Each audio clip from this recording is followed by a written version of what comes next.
you've seen that, and you've seen the actual what the custom fields look like and the various different elements there. How does that actually look in the code inside the template files themselves? Well, you've already had a bit of a look at the image one, so let's go back to the main bit that we saw before. But when it comes to the actual custom fields, what we have to do is really check that we've got them first. So I'm no PHP expert, so there may be better ways of doing these things, but this is how it's been working well for me. So at the very start of the loop, I'm checking to see whether I have these custom fields, whether they exist or not.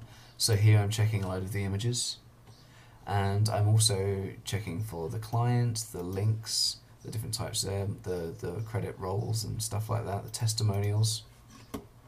And then once that check's been done, I'm then using if-else statements to say, well, if we've got one, then print out this statement here to get the values and pop them in here.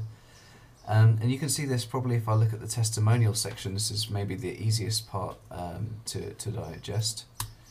You're literally saying, if there's a testimonial quote, then great, let's open up the div and the block quote and everything.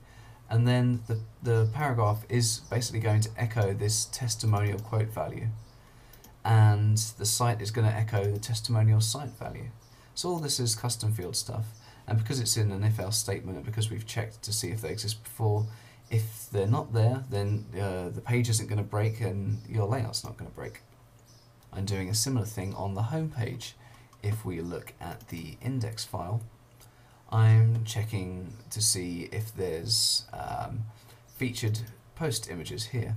And then if we scroll down to the blog, I'm doing a similar thing, although it's not related to the portfolio. I'm checking that there's an illustration for the actual blog article, in which case it's then echoed there. It's all pretty easy really, but it means the site on the whole is extremely dynamic, and there's loads of stuff going on, and it's all controlled very, very easily. Now, if we go into the inner page, have you noticed that there's something missing? There's a little bit of a trick maybe. Well, let's jump back to the Photoshop file and I'll show you. There's a little section here saying related projects. Now this is the thing I was talking about before, the inter-portfolio navigation, a way of getting people to browse around the rest of your portfolio by saying, look, there's other stuff as well. So here I've designed a related projects section. Now if you actually look on the live site at the moment, this is missing, it's not on there.